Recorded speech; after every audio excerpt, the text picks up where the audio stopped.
Hello! Early autumn, with its often hazy mornings and cooling temperatures, signals changes in the air. Many of summer's staples are winding down and growth all over the garden is noticeably slower.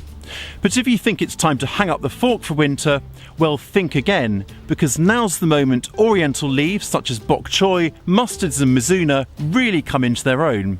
Give them a try. Here's how to grow them. Oriental leaves offer a fascinating range of leaf shapes, textures and flavours. Enjoy smooth and creamy leaves from rosette-forming tatsoi and bok choy or pak choy, the crunch of Chinese cabbage, or the narrow or deeply serrated leaves of mabuna and mizuna. And then there's the intriguing range of spicy mustards, frilly, spoon-shaped, red-veined, red-leaved, even golden.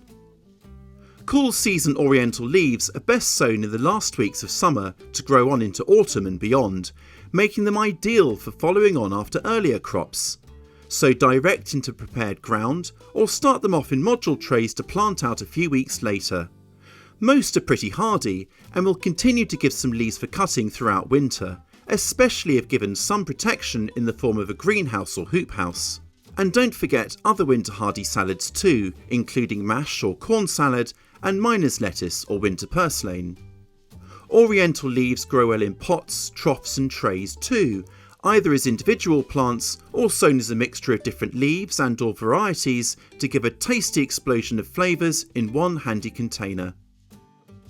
Most Oriental leaves are brassicas that often bolt or flower as days lengthen earlier on in the season. Sowing them from the second half of summer avoids this problem, and there are fewer pests such as flea beetle about too.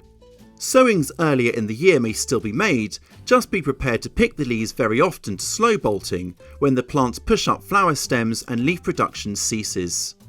Plants grown in part shaded locations are often slower to bolt too, while sowing every few weeks should ensure a steady supply of usable leaves at this tricky time of year. Prepare ground for sowing or planting by sprinkling over a general purpose organic fertiliser, then raking it in to leave a fine crumbly surface. To sow, mark out drills about ½ an inch or 1 centimetre deep. Space rows 6 to 10 inches or 15 to 25 centimetres apart. Sow seeds thinly along the drills, then cover back over. Water well if it's dry. Once germination has occurred, thin the seedlings in stages to their final spacings. For most plants that's 6 to 12 inches or 15 to 30 centimetres apart, depending on what you're growing.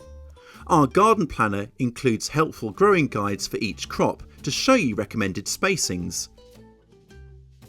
And when you come to add it to your plan, plants are automatically spaced at the recommended distance, so you know exactly how much to grow in the space available to you.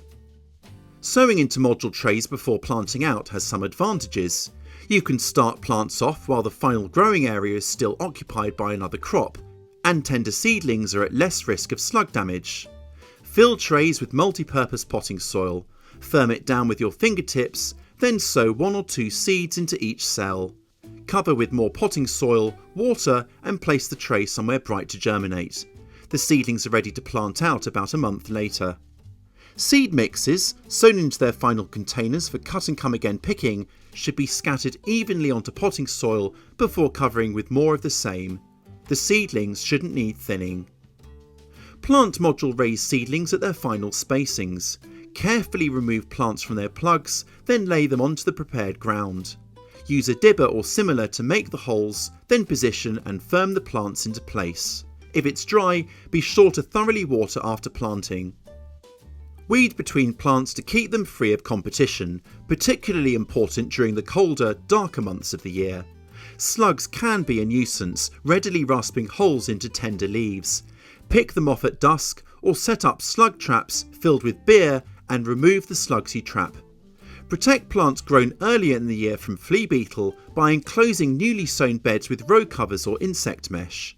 You can hamper overwintering flea beetles by forking over the soil surface and clearing leaf litter from surrounding areas in early winter. Netting or mesh will also keep pigeons from pecking plants to pieces. In cooler regions, setting up a hoop house or cloche will improve growth rates as winter approaches, while a greenhouse almost guarantees harvests in all but the very coldest weeks of the year. Harvest plants like Chinese cabbage and bok choy whole by cutting through the base of the plant. Loose, open plants such as mizuna should be harvested little and often by taking a few leaves at a time from each plant. Pinch leaves off between finger and thumb or use a pair of scissors.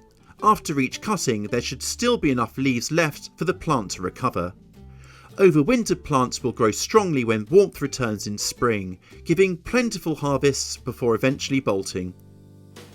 When most plants are throwing in the towel for the season, you can always rely on the Oriental leaves for a final flourish. If you have experience of growing these lovable leaves, then please do share your secrets for success in the comments section below. We're also here for the winter, of course, bringing you plenty of ideas, clever projects and handy advice to keep your garden productive. So check you're subscribed so you don't miss a thing. I'll catch you next time.